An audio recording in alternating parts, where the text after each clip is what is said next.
Not the Footy show. It's a proud, successful club. They don't want to wait 3, 4, 5 years for these juniors to come through. So what's the solution? The solution is put Foran in when he comes back healthy and put Reynolds next to him. They're two quality halves that can manage them through this period. Josh's deal would only be for 18 months. It's like a sauna in here. Okay, wrapping up episode 213, Not the Footy Show. It's Monday after round number 3. Roberto Cocksmith over there, Warrick Nicolson here. This is going to be a hot takes segment, mate. It's amazing what happens when you haven't had rugby league for 3 months. Everybody thinks that we've been playing for 3 months. So we have to have categoric hot takes that will impact the rest of the year, the rest of the decade, and most of them have come from the Daily Telegraph. To start with, though, probably my favourite is when you get a journalist who is known for a sport who ends up on some of those sort of variety talk shows, sport talk shows, and ends up actually being very good at talking about all sports. And funnily enough, I'm not talking about Peter Fitzsimmons. I'm talking about Robert Craddock. He has come out, and I haven't read the article. I'm going to be very honest here. I have not read the article because I have no desire to read the article. But the headline is pretty much, is Craig Bellamy's time up at the Melbourne Storm? How do you take that for a hot take, mate? Look, Craig Bellamy's time's up when Craig says time's up, mate. And I don't care what anyone says. Melbourne Storm will not be the last club he coaches. Here's a hot tip for you right now. I'll even go further. 2022, when the new Queensland team comes in, Bellamy will coach him. Here's one for you. How about that? He'll cop 1.2 million a year. Bellamy's Bombers, is that what you're saying me? Bellamy's Bombers, mate. Whatever. The Ipswich, I don't know, whatever. I think that's where they're going to put a team. I reckon they're going to put a team in Toowoomba or Ipswich, and I think they'd be smart to do that because Ipswich is probably better because it's like the western suburbs version of Sydney, and I think there's a lot of people out there in the heartland that like rugby league. But Craig Bellamy's time is not up at Melbourne. He's lost one game. They won the first two matches. They won the minor premiership. Like, it's just He's so the winningest laughable. coach in the comp. It's like, I need to fill some words. What am I going to write? And speaking of which, we have another one. Also from the Telegraph.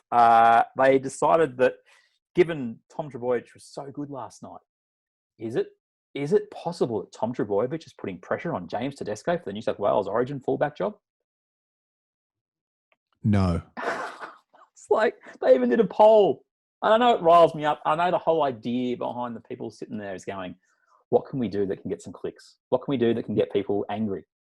That's all the Telegraph's about now, mate. Is clickbait. Why can't we just be happy that both played outstandingly well on the weekend? Funnily enough, we won Origin with Tommy in the centres.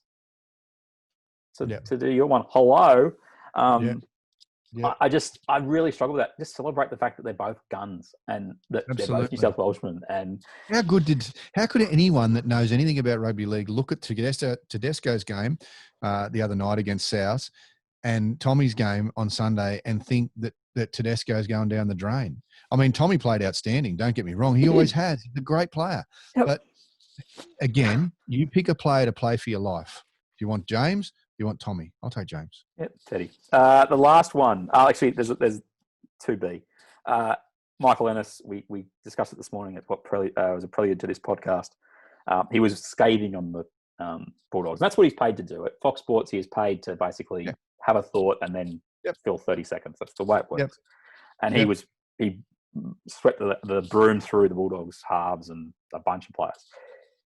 And then he pushed the Josh Reynolds barrow, mate. He believes that they should never have got rid of him, which, if we just go back for 2 seconds, the reason the Bulldogs did not hold on to Josh Reynolds is that he wanted $900,000, and at that stage, they weren't even convinced he was in their first grade team. Well, I don't know if he wanted 900. To be fair, I think the Tigers offered 900, and he went, "Oh, really? Okay, well, I can probably get about 500 or 550 here. You know what? I think I'll take the 900." And Bulldogs, so it was his choice.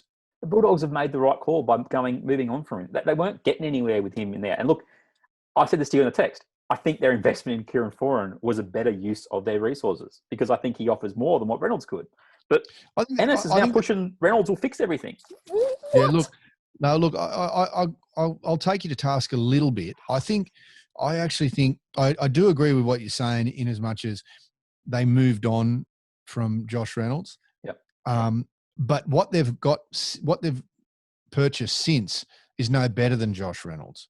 You know what I'm saying? I'm not disagreeing with that. But they didn't want to cough up the other 300 or 350,000 to keep him. They wanted to invest in the future, although those investments haven't turned out to be great. Yeah, but which is their prerogative. He's only played, I think he's played 10 last games year. I think it's 12 or 13 games he's played, all up for about $1.7 million.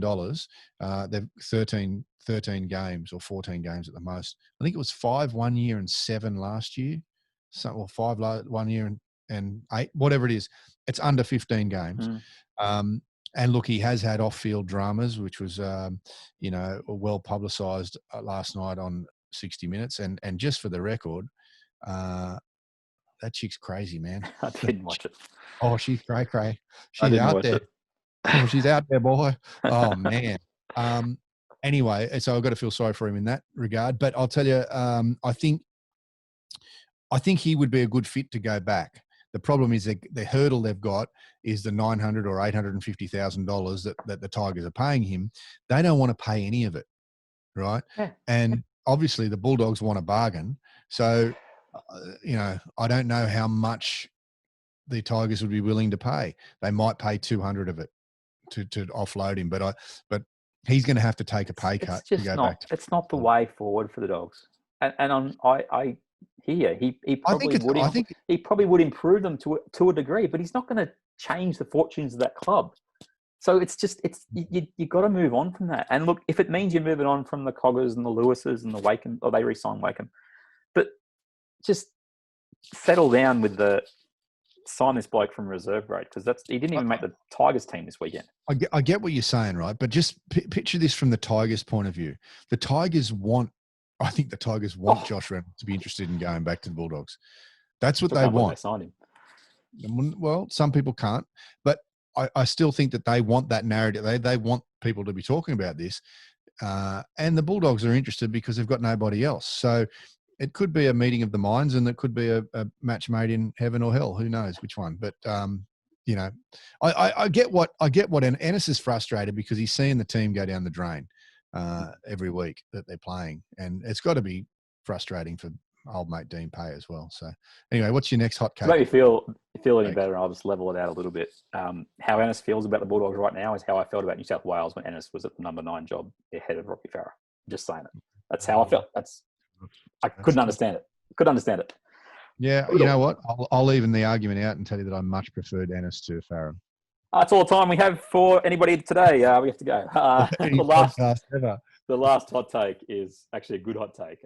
It's from @Gauntlets, which is a Twitter account. It's Let's Go on Warriors. He goes, how good do we play when the threat of Paul Gallen joining us is hanging over our heads if we don't perform? Yeah, I saw that. That's a round of applause. That is outstanding. That is the hot take of the weekend. And that is episode 213 of the Footy Show. Rob Cox, thanks very much for your company, buddy.